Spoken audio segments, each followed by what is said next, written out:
माझं नाव प्राकृती गाव माझं आसपेड आहे, इथेच आहे. आणि पहिली ओळख मी आर्ट सेट म्हणजे तुम्हा सगळ्यांसाठी बरोबर. आणि आर्ट सेट मधूनच मी सर्व शिक्षण घेतले आणि तुमच्या समोर जे आता आहे ते मी आर्ट सेट स्टुडंट म्हणूनच आहे. माझा इथे येण्याचा उद्देश एक की आर्ट सेटचे जे पोरं असतात त्यांच्या मनामध्ये मानसिकता असते की आर्ट सेट म्हणजे खूप कमकुवत आहे किंवा आर्ट सेट मध्ये आपलं काहीच फ्युचर नाही अशी त्यांच्यामध्ये मानसिकता आहे. म्हणून ते तुमच्या मनातले काही प्रश्न दूर करण्यासाठी मी इथे आहे. जर तुम्हाला हसायचं असेल काही कमेंट्स करायचं असेल तर आताच करून घ्या. जर कोणाला हे लेक्चर ऐकण्यामध्ये इंटरेस्ट नसेल तर ते आपणच त्या क्लासरूमच्या बाहेर जाऊ शकता बरोबर. हे शब्द ऐकण्याच्या आधी फक्त तुमच्या आई वडील डोळ्यासमोर ठेवा. मिनिमम मला वाटतं इथं सर्वच 90% पोरं हे शेतकऱ्याचे असतील. शेतकऱ्याची पोरं पण कोणी हा भरती करा त्यांच्या आई वडील शेती करतात. आणि आता त्यांच्या आई वडील काही व्यवसाय करत असतील किंवा काही जॉबला असतील त्यांना भरती करतात. लेक्चर ऐकण्याच्या आधी फक्त एवढं लक्षात ठेवायचं तुमच्या आई वडील तुम्हाला इथं पाठवण्यासाठी शेतामध्ये काम करताय उन्हातानाचे ते उत्पन्न काढून ठेवले एवढं लक्षात ठेवायचं लेक्चर ऐकताना. असायचं कोणीच जर असायचं असं जातच झालं बोलायचं बरोबर. माझं 12वी पर्यंत शिक्षण आर्ट सेटने झालेले. तर आपलं माझं लेक्चर काय असेल ते 12वी नंतर तुम्हाला कोणकोणत्या संधी उपलब्ध होऊ शकतात. आपण मिनिमम म्हणतो काय 12वी झाल्यानंतर मला पुढे काही संधीच नाही, मी बीएस करू शकते, 11वी 12वी 13वी 14वी 15वी एवढंच करू शकते, त्याच्या व्यतिरिक्त आपल्या समोर काहीच नाही बरोबर. पण हे चुकीचं आहे. जेवढ्या संधी कॉमर्स सेटला आहे सायन्स सेटला आहे तेवढ्या संधी आर्ट सेटला सुद्धा आहे. मिनिमम मी तर म्हणेल आर्ट सेटच्या पोरांमध्ये जास्त स्किल असतं आणि आर्ट सेटचे पोरं ना सायन्स किंवा कॉमर्स या सेक्टरचे जास्त संधी उपलब्ध शकतात. पण होतं काय आपण कधी ते सर्च करण्याचा प्रयत्न करत नाही. आपण आधीच आपल्या मनामध्ये बिंबवलेलं असतं मी डायरेक्ट खालच्या पातळीवरती आणि सायन्स आर्ट म्हटलं तर वरच्या पातळीवरती. जर तुम्ही तुमच्या मनामध्ये हा निगेटिव्ह पॉईंट जर मनात ठेवला असेल तर तुमचं कोणीच नाही क्वेश्चन. पहिले आधी तुमच्या मनामध्ये जी निगेटिव्हिटी आहे ना तिला दूर करण्याचा प्रयत्न करा.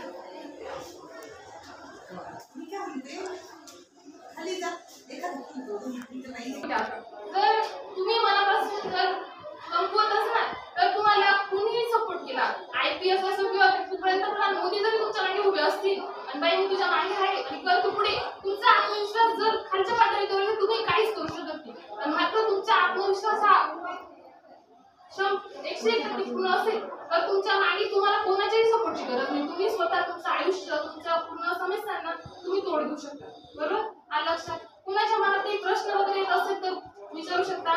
मी तर म्हणेन ज्या विद्यार्थ्यांच्या मनात प्रश्न येत नसतील किंवा ज्यांना काही प्रश्नच पडत नसतील तो खरा विद्यार्थी नाही. विद्यार्थी असा पाहिजे की त्याच्या मनात प्रश्न पडायलाच पाहिजे. प्रत्येक विद्यार्थ्याने स्वप्न बघितली पाहिजे. अब्दुल कलाम म्हणतात स्वप्न ही अशी बघा जी तुम्हाला झोप देत नसते. या अशा स्वप्नांना काहीच फायदा नाही. रात्री बघायची दिवसा विसरायची अशा स्वप्नांना काहीच व्हॅल्यू नाही. स्वप्न प्रत्येकाने बघितली पाहिजे. प्रश्न हे प्रत्येकाच्या मनात पडलेच पाहिजे. जर मुला मुलींमध्ये कोणाच्या मनात काही प्रश्न असतील ते मन मोकळं मला विचारू शकता बरोबर. घाबरायची गरज नाही. तर घाबरत असणार तर आयुष्यभर तुम्ही घाबरत बसणार बरोबर. तर आता मला सांगा 12वी नंतर कोणाच्या मनात कोणाला काय काय करायची इच्छा आहे मुलींमध्ये सांगा. 12वी नंतर तुम्हाला काय करायचंय. तर मला लॉ विषयी सांगायला माहिती तुम्ही त्या क्षेत्राकडे का जाते. कारण त्याच्यामध्ये आपण ते घाबरायचं तुझ्या मनात जे असेल ते सांगू.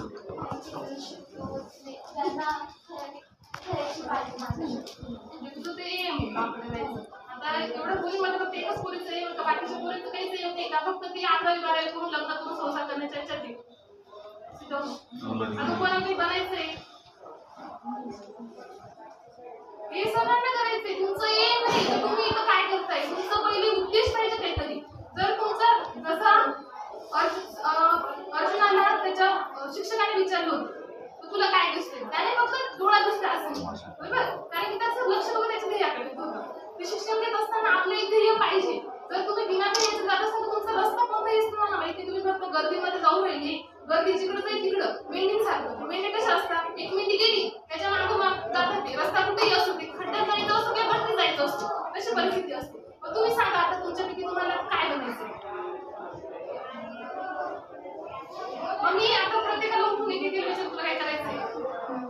तुम्हाला काहीच बनायचं नाही फक्त 8वी 12वी करायची. मुलांमध्ये हे बघा शेतकऱ्याचे पोर आहे तुम्ही सर्व. शेतकऱ्याचं पोरांचं जीवन हे पूर्ण कसरतमध्ये गेलं. तुम्ही शेताचे काम करता सर्व, आई वडिलांना मदत करता बरोबर. तुमच्यासारखे जे शहरी भागातील विस्तृत असतात ते पोलीस भरतीची त्याची तयारी करत असताना त्यांना त्यांचं शरीर आधी मजबूत करावं लागतं, कारण की त्यांना ही कसरतीची कामं नसतात बरोबर. त्यांना ग्राउंड साठी क्लास लावावे लागतात बरोबर. त्याच्यानंतर मग त्यांना अभ्यासाची तयारी करावी लागते. आणि पोलीस भरती त्याच्यासाठी जे विषय असतात ते 8 मध्ये तुमचे जे 6 विषय असतात त्याच्यासाठी फक्त तुम्हाला 2 विषय ऍड करावे लागतात. आणि ही जर तयारी सायन्स किंवा कॉमर्सचे स्टुडंट करत असतील तर त्यांना हे बाकीचे जे तुमचे 6 विषय ते सगळ्यांची त्यांना तयारी करावी लागते बरोबर.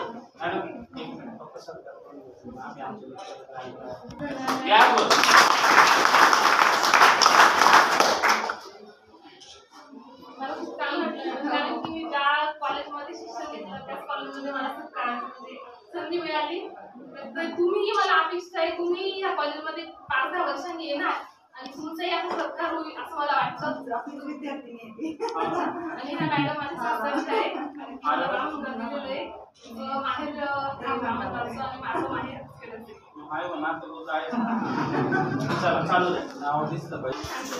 शेतकऱ्याची मुलं असो किंवा मुली असो, मुली आपण किती म्हटलं मी घरी काही काम करत नाही काही नाही, पण शेतकऱ्याची मुलगी ही प्रत्येक कामात हुशार असते. मी तर म्हणते तिला शेतीची कामं असो घरातली कामं असो करावी लागतात. तुम्ही तुमच्या आईला मदत करता घर कामात बरोबर, शेताच्या कामात मदत करता आई वडिलांना थोडं प्रमाणात असते ना. ह्या कामामुळे काय होतं तुमचं शरीर मजबूत बनत असतं.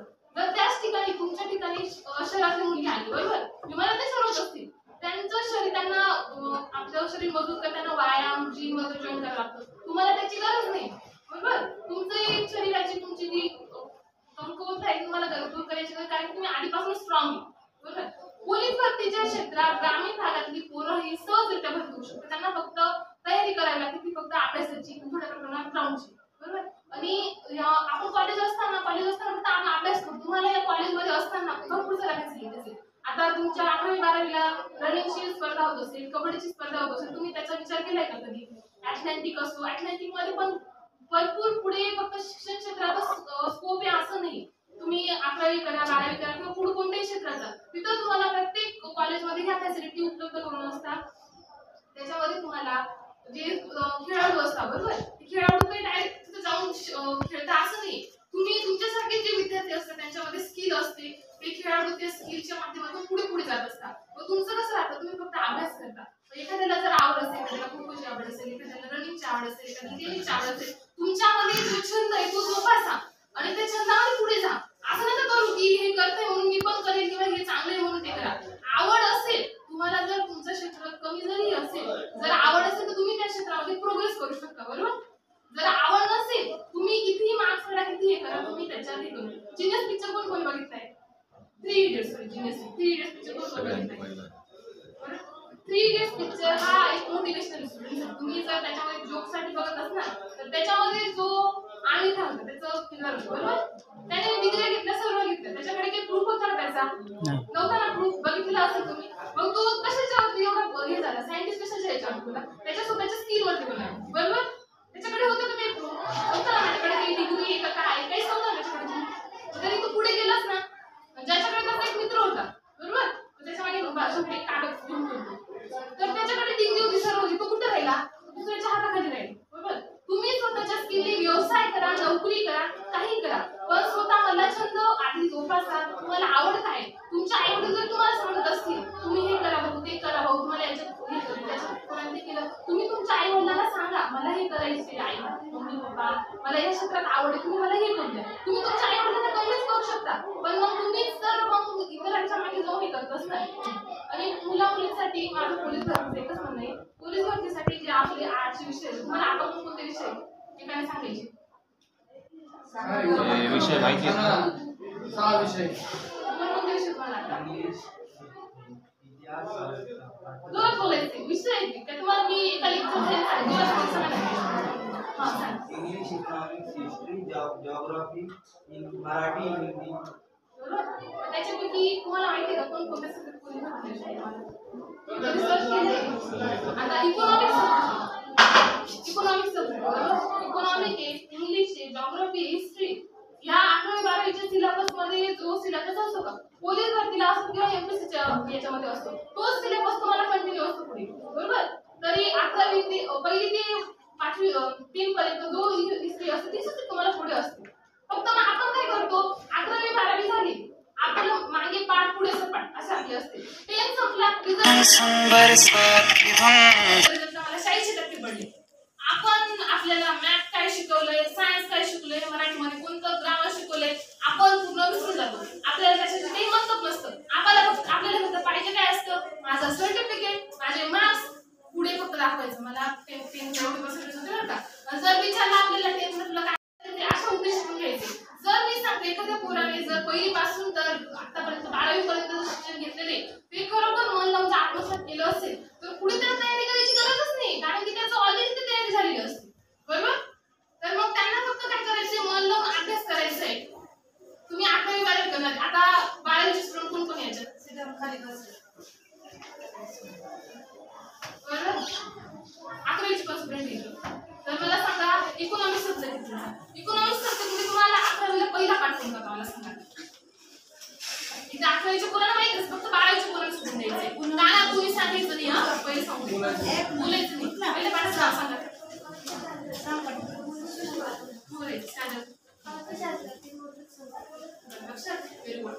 बाकीच्यांना लक्षात नव्हतं का, म्हणजे आपली गंमत ही अशी असते, आपलं आधीच झालं, आपण सायंकाळचं जेवण काय केलं असं ते विसरून जातो. मग तुमच्याकडून अपेक्षा दूरच की एक वर्ष आधीच विचारते तुम्हाला, बरोबर. हे असं करायचं नाही.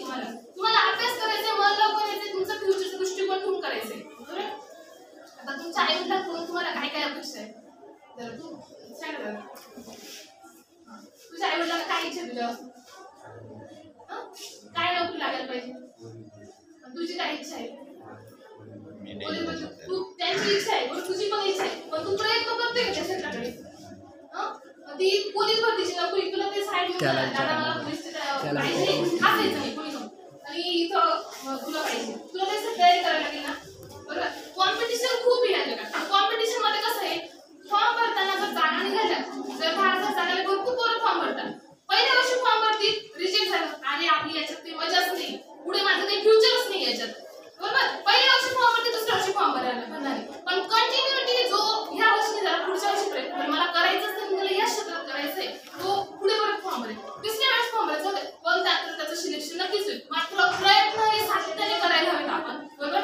प्रयत्न तुम्ही सातत्याने करणार तर यशस्वी होणार. मात्र एक पाऊल टाकायचं पडून गेलं म्हणता माझं तर सल्ला जाणार वरती माझं कामच नाही असं जर म्हणत असताना तुम्ही सुरुवातच नका करू. आणि तुमच्या आईवडिलांना तर अजिबात तुम्ही नका, तुमच्या आईवडिलांना तुमच्याकडून खूप अपेक्षा असतील कारण की तुमच्या आईवडील सर्व शिकलेच असतील, त्यांची 5वी 12वी, तुमच्या आईची जर 4थी झाली असेल, त्यांची अपेक्षा काय असेल, माझं शिक्षण कमी झाले, माझ्या मुलीने हे शिक्षण जास्त घेतलं पाहिजे, माझ्या मुलाने काही का असेल ना माझं नाव काढलं पाहिजे, माझ्या आई आपल्या म्हणजे आमचं नाव काढलं पाहिजे, कोणीतरी ओळखलं पाहिजे, यांच्या आई वडील असे जन्माला आल्यानंतर एक काम नक्की करायला पाहिजे. तुमच्या आई वडिलांना असं स्वाभिमान छाती उंच करून म्हणायला पाहिजे, हे माझं पोर आहे.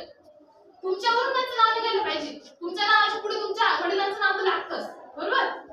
पण तुमच्या आई वडिलांना खरंच सुखी व्हावी माहिती का, जेव्हा तुम्ही काहीतरी असं काम करणार, जेव्हा समाजात त्यांना म्हणजे कोणी माझा पोरगा आहे का, माझा कलेक्टर झाला, असं पोलीस भरतीमध्ये गेला, त्याचं आई वडिलांना त्याला कष्ट करून शिकवलं, पुढे गेला, असं जेव्हा तुम्ही तुमच्या आई वडिलांना जेव्हा तुम्ही तुमच्याकडून आहेत ना, तेव्हा त्या आई वडिलांना तुम्ही किती पैसे देताना जे सुख येतं ना, ते सुख तुमच्यापैकी म्हणजे त्यांना तुम्ही डायरेक्ट कम्पेअर करू शकत नाही, त्यांना तो आनंद कसा भेटेल.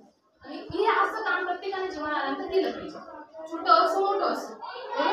आता तुमच्यापैकी काही झाला प्रश्न विचारेल, त्या प्रश्नाची उत्तर द्या. आपलं लेक्चर कंटिन्यू राहिले त्याच्यानंतर तुम्हाला मार्गदर्शन देणार आहे, बरोबर. प्रश्न कोणाच्या मनात काही तयार झाले मला सांगा. प्रश्न तुमच्या मनात काही तयार झालाच पाहिजे.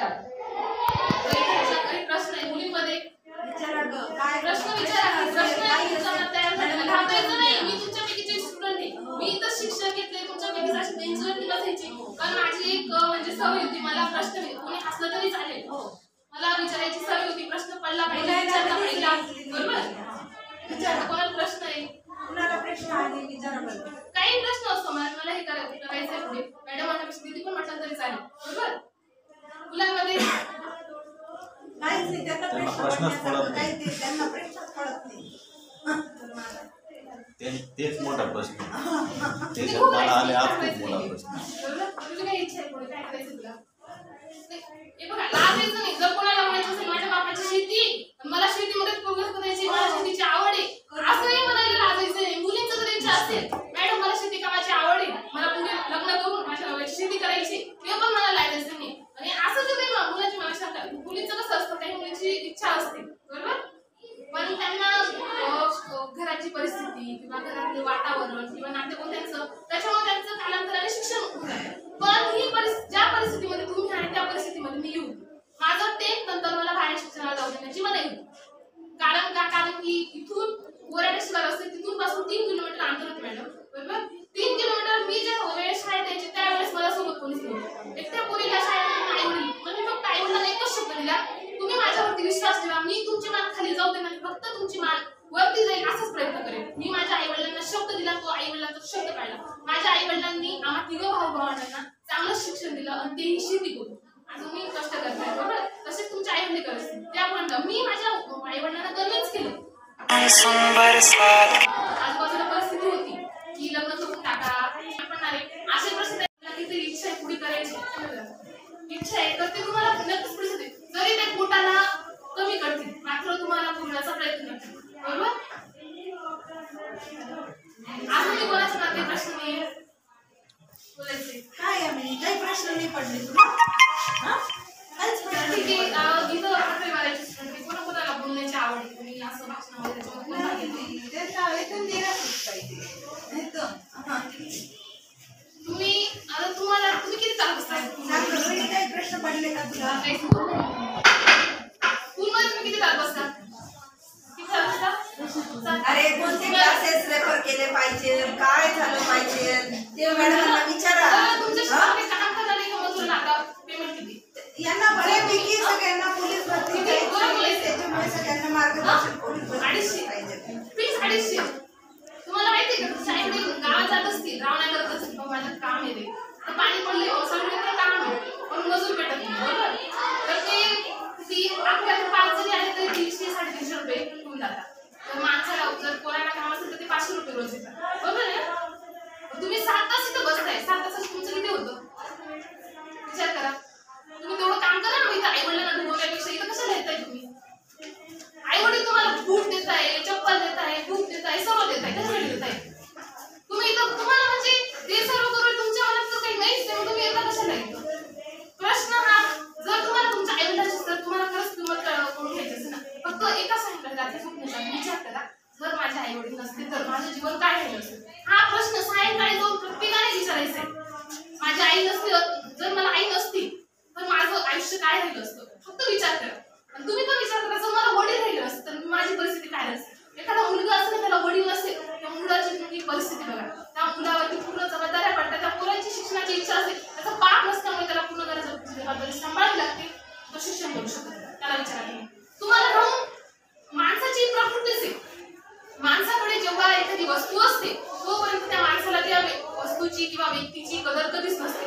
जेव्हा ती वस्तू त्याच्यापासून दूर होते तेव्हा त्या वस्तूची त्या वेळेची त्या व्यक्तीची त्यांना व्हॅल्यू कळते. तुम्ही आता 11वी 12वी करून द्या तुम्हाला आता शिक्षणाची व्हॅल्यू कळणार नाही मात्र जेव्हा तुम्ही फ्युचरमध्ये तुमचं लग्न होऊन जाईल पोरं सोडून जातील तेव्हा तुम्ही म्हणाल तेव्हा तुम्ही उद्या म्हणणार मला तेव्हा शिकू दिलं असेल ते म्हणतात तुम्हाला शिकू दिलं असतं पण तुम्ही शिकलेलं कोणाला सांगणार तुम्ही वेळ होतं तुमच्याकडे सर्व होतं ठीक आहे. कोणाला वाटतं सायन्सच्या स्टुडंटला कॉमर्सच्या स्टुडंटला जास्त स्कोप आहे किंवा जास्त त्यांना शिक्षण क्षेत्रात संधी आहेत आणि आर्ट्स साईडला कमी कोणाच्या मनात हा प्रश्न आहे का प्रत्येकाच्या मनात प्रश्न असेल नाही प्रश्न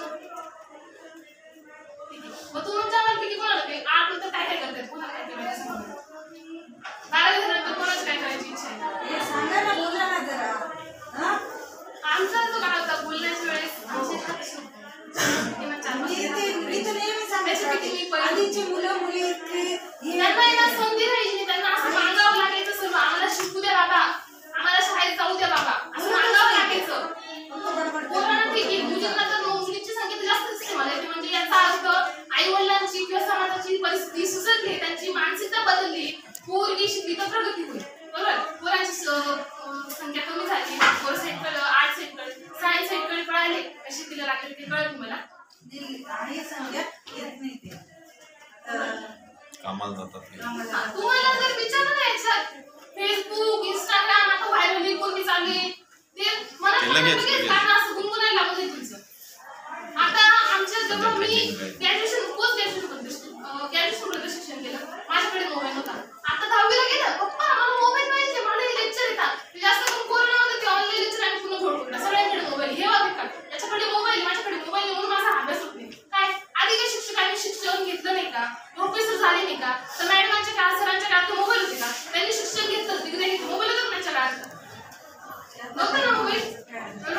मोबाईलचं उदाहरण देता मोबाईल पाहिजे मोबाईल पाहिजे मला अभ्यासाचं नाव करून घेता व्हॉट्सअपवरती चॅटिंग फेसबुकची रील बघा इंस्टाग्रामची रील बघा त्याचा सोशल मीडियाचा वापर हा चांगला केला तर खूप चांगला आहे पण आपण चांगल्या साईडकडे चांगला रस्ता आपल्याला आवडतच नाही कधी जो रस्ता वाईट असतो का त्या रस्त्याकडेच आपल्याला जायला पाहिजे.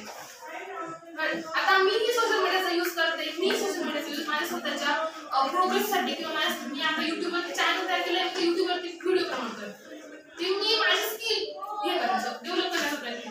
इंस्टाग्रामवरती मला आवड आहे पण इंस्टाग्राम पण त्याशिवाय तुम्ही सर्च करा इंस्टाग्रामवरती किती होते तुमचे व्हिडिओ तुम्ही लाईक करता व्ह्यू बघता ते पैसे कमवताय का बाबा ते फुकट नाही टाकत ते व्हिडिओ ते करोडो लाख रुपये त्यांना जॉबची गरज नाही पैसे कमवून राहिले. तुम्हाला काय वाटतं ते व्हिडिओ कधी असे टाकताय का तुम्ही तुमचा टाईम तुमचं नेट तुमचा इंस्टाग्रामवरती त्याच्यावरती मॅडम एक एक 2-2 तास कोणाची कुठे नव्हतं कळत नाही.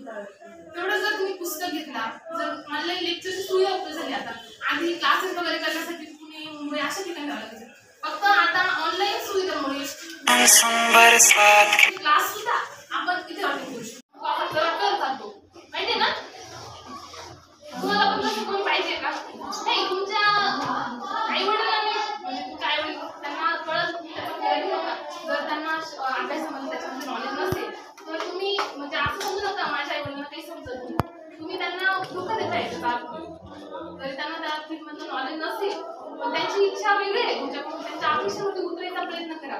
जर तुम्ही शिक्षण घेत असणार घरी जाऊन सांगत असणार मी शाळेत गेली होती तुला कळत नाही का मी भांडी लिखुणार मी अभ्यास करते तुला दिसत नाही का तुम्ही किती पाण्यात ना तुम्हाला आजूबाजूच्या परिसरामध्ये तुम्हाला माहिती आहे शाळेत आपलं आपण किती पाण्यात आहोत आपण किती पाण्याच्या वरती घरी शाळेत माझ्यापेक्षा आहे ना कॉलेजमध्ये दाखवायची आपली स्टाईल केली आपण घरी नाही का मी भरपूर बोलणार घरी फॉर्मला पोरांना पण बघितलं कॉलेज करून आलो मला अभ्यास असतो तुम्ही काम करा तुम्ही बैलगी करा तुम्ही ट्रॅक्टर हे करा पोरीचं पण असतं मला अभ्यास आहे तुम्हाला दिसत नाही का मी कॉलेजला गेलो की आता आली आपण मन लावून गेलं पाहिजे. आपण आता माझी परिस्थिती सांगते जेव्हा मी 12वीला होती तेव्हा 7 ते 11 कॉलेज जायचं बरोबर तर मी सायकलवरती यायची ती पाणी जी होती आता दांडीकरण झाले पूर्ण चिखलाची होती तिथपर्यंत पॅन्ट असायची का युनिफॉर्मची आता मला कोट आलाय तर ती चिखलाची बनवायची तिथं यायचो तर तिथं नळावरतून पॅन्टवरतून आधी बोलली जायचं आणि लवरे सर म्हणून सर होते सर आम्हाला इंग्लिशला बरोबर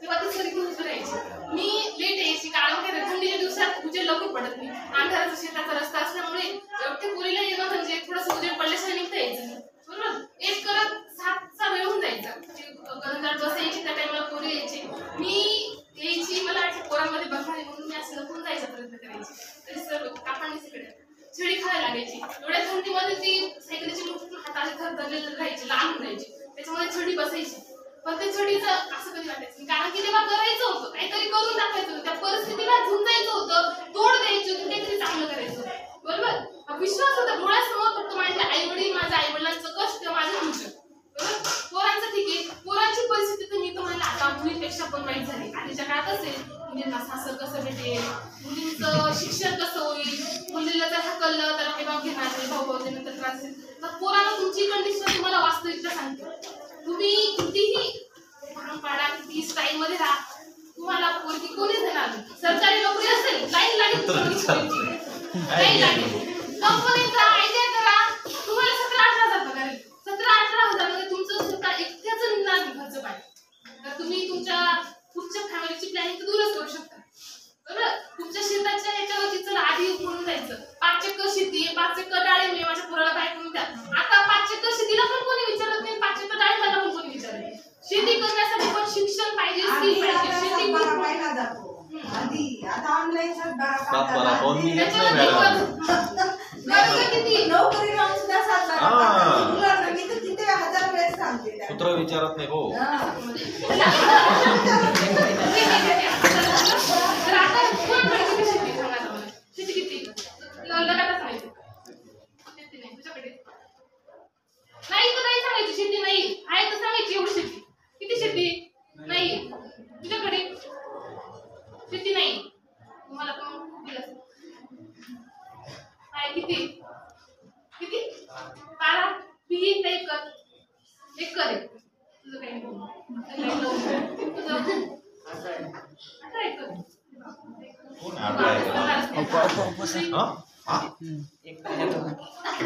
किती भाऊ आहेत रे तुम्ही? एकटाच? शेती असं नाही मोठं वरती करा. आता सांगा तुझी किती शेती? तुझी 12 एकर. 12 एकर बोलते. 12 एकर शेती. तुला काय पाहिजे? शेतकरी व्हायचं पुढे? शेतीच करायची. Very good. काय शेती करायची, अशी शेती करायची लवकर काय असं म्हटलं पाहिजे त्याचं उत्पन्न कसं आहे. क्षेत्र कोणते? आता शेती करणारे इतके प्रोग्रेस झाले. आता काही काही ना पोरींना नोकरीवर लागतात शेतीवाल्यांचं यावं वाटायला गेलंय. बरोबर? शेती 12 एकरची शेती असेल, तुम्ही जर मग बुद्धिविद्या किंवा थोडीशी बुद्धी लावून शेती केली तर तुम्ही नोकरी आल्यापेक्षा जास्त शेतकरी सारखा श्रीमंत कोणी नाही, शेतकरी सारखा गरीब कोणी नाही. कारण की शेतकऱ्याचं उत्पन्न हे पूर्ण निसर्गाच्या हाती असतं. बघा, शेतकरीची पिकं, त्याचं पूर्ण आयुष्य, त्याचं पूर्ण धनधान्य पूर्ण निसर्गाच्या हाती असतं. तर ठीक आहे, एखाद्या नोकरीदाराला सांगा तुम्ही तुझ्या महिन्याचा पगार आला हो आणि रात्रभर फक्त या डांबर रस्त्यावरती ठेवून दे, सकाळी उठून घे, त्याला रात्रभर झोप लागणार नाही. कोणी येईल, कुत्र फाडून घेऊन जाईल, माणसं घेऊन जाईल, कोणी चोरी मारून घेईल, झोप लागणार नाही त्याला. शेतकऱ्याचं कसं होतं? त्याची पूर्ण शेती पूर्ण निसर्गाच्या हाती असतं. शेतकरी सारखा जिद्दी माणूस आणि शेतकरी सारखा आत्मविश्वासी माणूस मला दिसत नाही. शेतकरी हा कधी सांगणार नाही. जर गाठपीट झाली असेल मागच्या वर्षी, तू पुढच्या वर्षी आत्महत्या करून घेतो. काही कारणामुळे काही शेतकरी करत असते, बरोबर? करून घेतो का तो? त्याच्या कुटुंबाचं पोट पण सोडून देतो का? नाही. तुम्हाला बाकीच्यांचं मोटिवेशन द्यायची गरज, तुमची आई वडीलच तुमचे खरं मोटिवेशन आहे. त्यांचंच तुम्ही हे बघा. फक्त मग आपल्याकडे ती दृष्टी नसते, आपल्याकडे ते फॅशनेबल क्लास लावल्याचं नसतं ना, त्याच्यामुळे आपल्याला काही दिसत नाही. बरोबर? अजून कोणाला काही प्रश्न विचारायचा आहे? मुलीनो, ठीक आहे. 12 जणांना कोणा प्रश्न लग्न करायचे?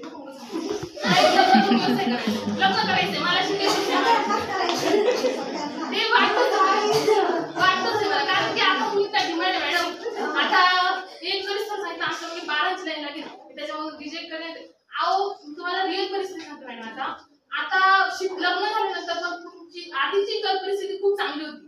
लग्न झाल्यानंतर नवरा बायको भांडण करतील, हटके तुटके याच्यासाठी, पण त्यांचा संसार व्यवस्थित चालायचा. 4 वेळा भांडण करून पण एका ठिकाणी. आता थोडीशी कटकी झाली, विधवा, काय दिवस एक नाही तर दुसरं, अशी त्याच्यामध्ये संसाराचं घडं राहत नाही.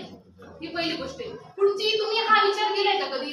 ठीक आहे, आपलं लग्न आपल्या आई वडिलांनी लावून दिलं, एखादा आपल्याला आरोग्य भेटला किंवा कालांतर काही आपलं काही ऍक्सिडेंट झाला आपल्या मिस्टरांचा वगैरे. कारण की लग्नानंतर तुम्ही असं काही करून ठेवलेलं नाही की तुम्ही स्वतः तुमच्या पायावरती उभं राहू शकता. तुम्ही लग्नानंतर दुसऱ्यावरतीच डिपेंड राहता. बरोबर आहे? हा विचार केलाय का तुम्ही कधी? लग्नानंतर सपोज आपल्या मिस्टरांचं काही झालं किंवा आपल्या सासरची मंडळीची परिस्थिती लग्नाच्या वेळेस खूप चांगली असेल, आता लग्नानंतर समजा ती परिस्थिती ढासळली किंवा माझ्यावरती जबाबदारी, तेव्हा तुम्ही पोटच्या स्वतःच्या पोराला जेव्हा जन्माला घालणार का, तेव्हा तुमच्या आई वडिलांची खरी किंमत कळेल तुम्हाला. तेव्हा तुम्ही तुमच्या पोटाच्या पोरासाठी, मुलं मुली दोघं ऐका, तेव्हा पोटाच्या पोरासाठी तुम्ही रात्र जागे राहणार. तब्येत पिलेल्यावर जसे तुम्ही पळत जाणार, तशी काळजी राहील तुम्हाला. तेव्हा तुम्हाला कळेल की माझ्या आई वडिलांनी अशाच परिस्थितीने आम्हाला मोठं केलं असेल, अशीच काळजी आमची घेतली असेल आणि आम्ही आमच्या आई वडिलांच्या अपेक्षांना तेव्हा तुम्हाला जास्त वाईट वाटेल. कारण की मी एका मुलीची आई आहे म्हणून मला कळते का मला पस्तावा नाही. कारण की मी माझ्या आई वडिलांची मान खाली कधीच जाऊ दिली नाही, वरती जाऊ देण्याचा प्रयत्न केलाय, त्यांना माझ्यावरती अभिमान वाटला असंच गोष्टी केल्या. असं मी माझ्या मनाला विचार माझ्या मनाला. तसं तुम्ही काहीतरी केलं पाहिजे. विचार केलाय कोणी या गोष्टींचा? लग्नानंतर आपलं काय होऊ शकतं? लग्नानंतर सगळ्यांना वाटतं का माझं चांगलंच राहील, मला आंबाण्यासारखं श्रीमंत भेटून जाईल, वाटतं का असं? आता मी उदाहरण देते तुम्हाला ना, कुठंतरी जोडत होते नाव वगैरे काही सांगत, दोघं शिकले होते मॅडम चांगलं, बरोबर? पॅकेज वगैरे चांगलं होतं दोघांना. लग्नाला मुलीच्या आई वडिलांनी पण 15-16 लाख रुपये खर्च केला, 15-16 सोनं केलं.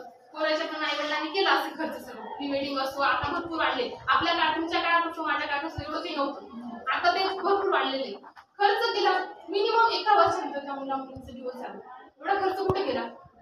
आणि आताच्या मुलींच्या आई वडिलांचं काही नसलं, अपेक्षा खूप असतात. मला असा घागरा पाहिजे, मला अशीच साडी पाहिजे, मला असाच मेकअप पाहिजे, तसंच पाहिजे. आपल्या आई वडिलांचा विचार करत नाही. आपल्या आई वडिलांची काय परिस्थिती काय नाही. मुलांनो, तुम्ही जेव्हा स्वतःच्या पायावर शेती जरी असेल, तुम्ही स्वतः पाहाल उचलणार, नोकरीचा असो किंवा शेतीचा असो, तुम्ही जेव्हा स्वतः काहीतरी समाजाला दाखवा, तुमची कीर्ती दाखवणार, तेव्हा तुमच्यापर्यंत काहीतरी नाव घेऊन तुमचं चांगलं, तुमची कीर्ती समाजात गेल्याशिवाय तुम्हाला कोणी चांगलं म्हणणार. म्हणून तुम्हाला सुद्धा करायचंय. बापाची इच्छा ठीक आहे, तुम्हाला कमवून ठेवलेली असेल, पण ती तुम्हाला पुढे टिकवायची. असं नाही की रुद्राच्यासारखं एक शेती सुद्धा काही वाईट नाही मॅडम. आताच माझ्या मावस सासू आलेल्या त्या कळवणच्या, त्यांना जवळजवळ ते सांगतात ना, त्यांनी फक्त टमाटे 5 एकर टमाटोच लावतात. 5 एकर टमाटो होते, तर तुम्हाला सांगते मी 5 एकर टमाटोमध्ये 80 ते 90 लाखाचं उत्पन्न काढतात. कोणत्या एवढ्या IT कंपनीच्या नवऱ्याला पॅकेज राहणार? बरोबर. आणि मुलींचा प्रश्न आहे. हा, आणि मग सांगते मी, कोणत्या नोकरीवाला चार मुलगा पाहिजे. हा, टमाटो बरोबर. किती महिन्यात देत असतं बरं? कोणाला लवकर 4 महिन्यात मॅडम 4 महिन्यात 80-85 लाखाचं उत्पन्न कोणता IT कंपनीवाला कोणी देत नाही. आता मॅडम इथं विचारायला इतकी ब्राह्मणाची मुलगी दिली, त्यांची 40-50 एकर शेती, त्यांचे सासरे फॉरेस्टमध्ये असतील, मुलाचं MBA झालेले, मुलाने काय केलं, MBA शिक्षण केलं त्याने, त्याची इच्छा नाही तुम्ही शेती करेल, तो पोरगा शेती अशी करतो पूर्ण त्यामध्ये गावी त्याची सासरवाडी ब्राह्मण गावची पिकं असे घेतो तो की डायरेक्ट दुसऱ्या देशात असे एक्सपोर्ट होतील, असे उत्पन्न तुम्हालाच मानत नाही. तसं तुम्हाला त्याच्याचं नॉलेज पाहिजे. युट्यूब वरती त्याच्यावरती इतके झालं आहे, शेतीचं कोणतं पीक घ्यायचं, जिरेनियम सारखी शेती आहे. विजू सावंत त्यांनी लावलेली आहे जिरेनियम ऑर्गॅनिक वगैरे, इतकं शेतीचं प्लांट भारी भारी आहेत की फक्त केलं पाहिजे, करण्याची फक्त हिंमत पाहिजे. आता मी माझं लेक्चर घेत अर्धा तास बरोबर. तर मला वाटतंय आज मी पोरं पण शांत आहे, मुली पण शांत आहे, तर असे राहिले. कोणाचं म्हणजे मला असं दिसत नाही रिॲक्शन की मला काहीतरी विचारायचं आहे किंवा मला काहीतरी माहिती जाणून घ्यायची उत्सुकता आहे. किंवा पोरांमध्ये पण असं नाही मॅडम मला पोलीस भरती करायची किंवा मला या क्षेत्रात जायचे किंवा मला ITI करायच्या क्षेत्राची काहीतरी माहिती द्या, असंही कोणाला काही सांगत नाही. बरोबर. तर आता प्रामाणिकपणे विचारायचं विचारायचंय मला बाळाला हा सगळ्यांना इंग्लिश कोणाला आवडत ठीक आहे. आज काहीच काय प्रॉब्लेम? शेवटच्या बेंचवरती बसलेलं म्हणजे डर राहतं किंवा हे राहतं. शेवटच्या बेंचवरती बसायचं, हटून बसायचं, उत्तर द्यायच्या वेळेस असं उत्तर द्यायचं ना, समोर सगळ्यात बेंच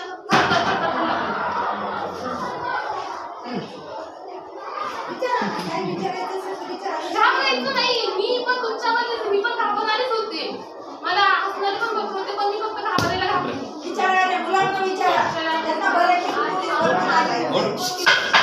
शांत बसा. आपण आर्ट क्षेत्रामध्ये म्हणजे एवढं शिकतो त्याच्यात पुढे कसं जाऊ शकतो? आर्ट क्षेत्राला फॅसिलिटी भरपूर आहे. आता आपल्याला आवडत नाही. पहिले आता प्रश्न विचारते, आर्ट क्षेत्राला मिनिमम बरोबर पहिले मला सांगा, आर्ट क्षेत्रामध्ये इंग्लिश हा विषय तुम्हाला आवडतो? मी पण तुमच्यात की मला इंग्लिश हा सब्जेक्ट सगळ्यात आवड जायचा. मला 10th ला मला सांगतो मला इंग्लिशला फक्त 35 मार्क किती 35 मार्क तुमचं सांगते तुम्हाला बरोबर प्रामाणिकपणे सांगतो मला इंग्लिश, कारण की मला एवढं माहिती आहे असा आर्ट याच्यात पोरांमध्ये 90% पोरांना इंग्लिश असं खूप आवडतं. आर्ट हात वरती करायचं तुम्हाला सांगतो नाही, असं वरती हात करायचं काय फक्त लाजायचं नाही. कोणाला देत नाही इंग्लिश वाचता येत नाही मॅडम त्यांना. मला प्रश्न विचारेल इंग्लिशमध्ये, मग तेव्हा मला म्हणायचं नाही डायरेक्ट आता हात वरती इंग्लिश वाचता येत नाही.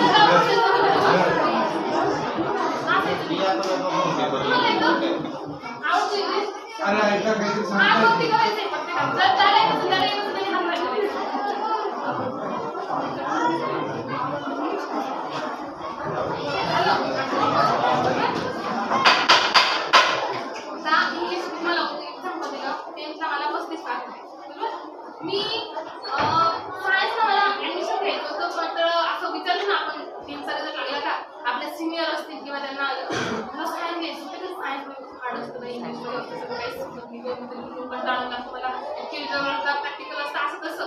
त्या भीतीमुळे माझ्या स्वतःच्या भीतीमुळे मी सायन्स साईड निवडली. पण मी जेव्हा मला 10th पर्यंत अभ्यासाचं काहीच नॉलेज नव्हतं, अभ्यासाची आवडही नव्हती. आईवडील शाळेत पाठवायची, डबा खायची, घरी यायची बस बरोबर. तर इथं आल्यानंतर मला शिक्षण तर चांगलं भेटलंच, मात्र या कॉलेजला मोटिवेशन इतकं चांगलं भेटलं. शिक्षणासोबतच माणसाला मोटिवेशन आणि अशी उत्सुकता त्याच्यामध्ये विचार करण्याची क्षमता नंतर हे खूप महत्त्वाचं असतं. 12वीला इथं आल्यानंतर मी कॉपी करून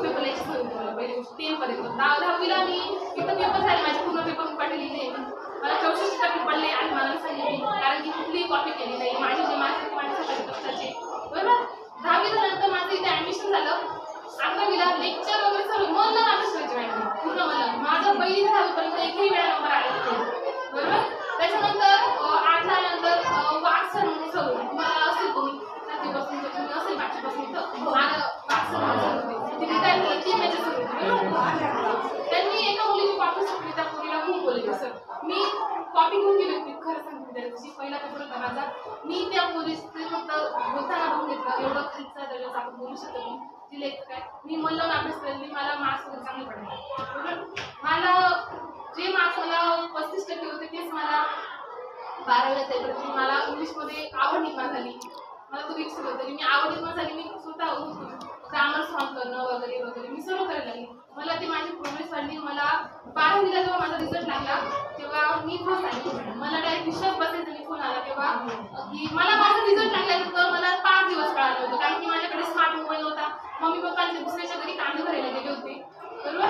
आणि पाण्या पावसाचे दिवस असल्यामुळे गावात यायचं नव्हतं, गावात पण लॅपटॉप याचे शॉप वगैरे नव्हते. 5 दिवसांनंतर मला रिझल्ट माहिती पडला, 73% पडले. 73% 23 पॉईंट होते.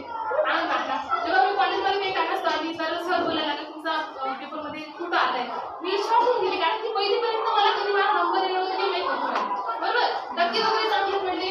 तेव्हा मग विचार केला पुढे काय करायचं काय नाही. पुढे बाहेर जाण्याचा दृष्टिकोन केला तर बाहेर मग हॉस्टेलचा खर्च वगैरे वगैरे कुठेतरी आलं. माणसाला जर पुढे जायचं असेल तर पैशांची किंवा कोणता तरी प्रॉब्लेम आहे, तर त्या कारणामुळे मग मी, कारण की मी नागपूर ऍडमिशन घ्यायचं होतं माझा स्वतःचा निर्णय, माझ्या आईवडिलांनी मला पूर्ण स्वातंत्र्य दिलं होतं निर्णय असेल, बरोबर. त्याच्यानंतर निर्णय घेतला. जर तो माझा वीक पॉईंट होता मी त्याच वीक पॉईंटला पुढे स्ट्रॉंग पॉईंट बनवला आहे. इंग्लिश विषय माझा खूपच मिनिमम, मला सर्व विषयांमध्ये इंग्लिश विषयाला खूप कमी मार्क्स होते. मी ग्रॅज्युएशनला विषय सब्जेक्ट घेताना इंग्लिश सब्जेक्ट घेतलाय. मी माझं ग्रॅज्युएशन पण इंग्लिशमधून केलंय, पोस्ट ग्रॅज्युएशन पण इंग्लिशमधून केलंय. मी फक्त ठरवलं काय मला बाकीचे जे सब्जेक्ट घेतात ते मला सोडायचे. माझा जो वीक पॉईंट आहे ना, माझ्या स्वतःमधला वीक पॉईंट मला माहिती होता, मला तो माझा वीक पॉईंट कमी करायचा आणि तो वीक पॉईंट कमी करून मीच तो माझा स्ट्रॉंग पॉईंट बनवला. म्हणून तुमच्यातला वीक पॉईंट शोधा, तुमच्या त्या वीक पॉईंटला वीक नका राहू, त्याला स्ट्रॉंग बनवा, तेव्हा म्हणजे तुम्ही स्ट्रॉंग होणार. आलं लक्षात? ठीक आहे. अजून कोणाला काही विचारायचंय? कोणीच नाही? प्रश्न वगैरे ते बघा सर आहे जॉग्राफी शिकवलं होतं आम्हाला, अजून पण जॉग्राफी शिकवताय आणि सरांचं शिकवलं एकदम डायरेक्ट डोक्यापासून जायचं.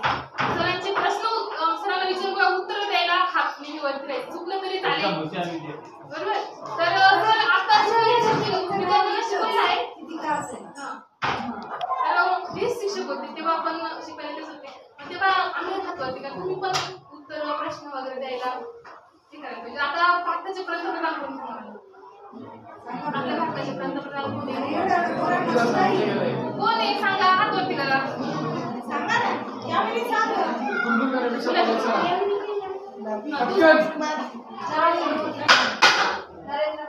हात का वरती केला? उत्तर माहिती होतं ना, हात का वरती केला नाही?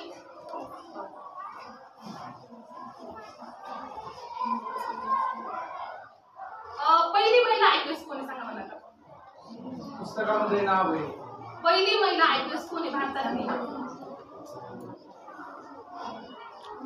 हात वरती करायचंय, कोणाला येतंय? चुकलं तरी चालेल, मी काय तुम्हाला दस्तर असं म्हणतो चालेल. सांगा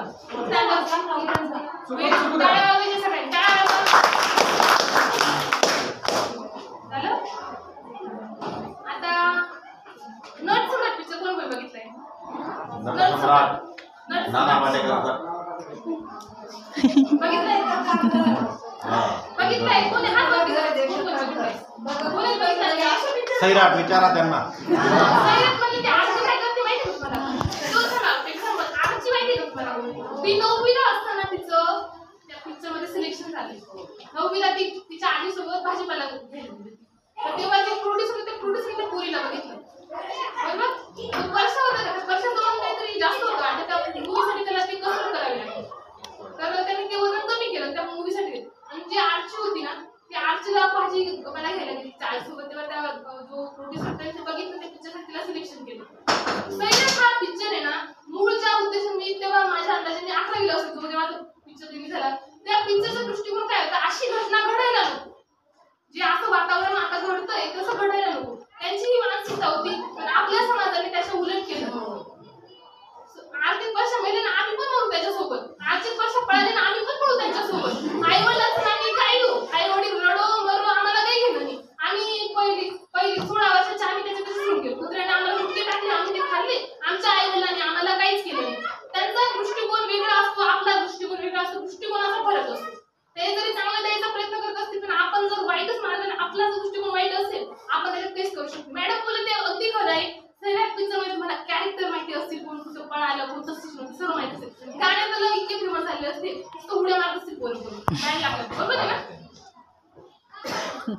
लक्षात. चला आता आपल्या बाकीचं होते.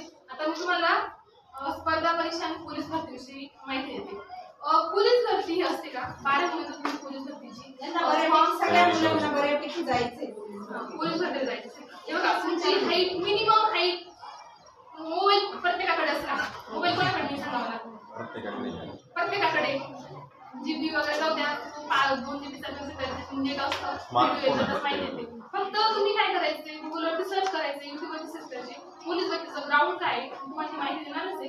ग्राउंड किती आहे मार्क्स किती आहे सिलेबस कोणता आहे त्याच्यावर क्षेत्रात तुम्ही 12वी करतानाच तो अभ्यास करा. कारण की मिनिमम निम्मापेक्षा जास्त सिलेबस तुमच्या त्या आर्टचे ते बुक असते त्या बुकमध्येच तुम्हाला फक्त तयारी कोणती करायची मॅथचं तुम्हाला पहिले ते 10वी पर्यंतचं जे मॅथ असतं का तेच मॅथ असतं तुम्हाला पुढे. फक्त तुम्हाला करायचंय आपल्या मेंदूला मागे घेऊन जायचंय मान सोडून पुढे आणायचे किंवा फक्त ते धार देते का आपण ते चाललेल्या वेळेला तशा प्रकारे तुमच्या मेंदूला फक्त धार द्यायची उजळणी करून घ्यायची थोडीशी अभ्यास करायचे. ठीक आहे त्याच्यामध्ये रिझनिंग वगैरे की बाकीचे एक्झाम्पल माहिती ते वेगळे असतात की तुम्हाला जर समज कारण की प्रत्येक स्टुडंट हा प्रत्येक विषयामध्ये एक्सपर्ट असेल असं नाही. वीक पॉईंट असतो प्रत्येकाचा. तर आपल्याला जे येतं ते आपण घ्यायचं जे समजत नसेल त्याची क्लास लावायची युट्यूबवरती व्हिडिओ बघायचे.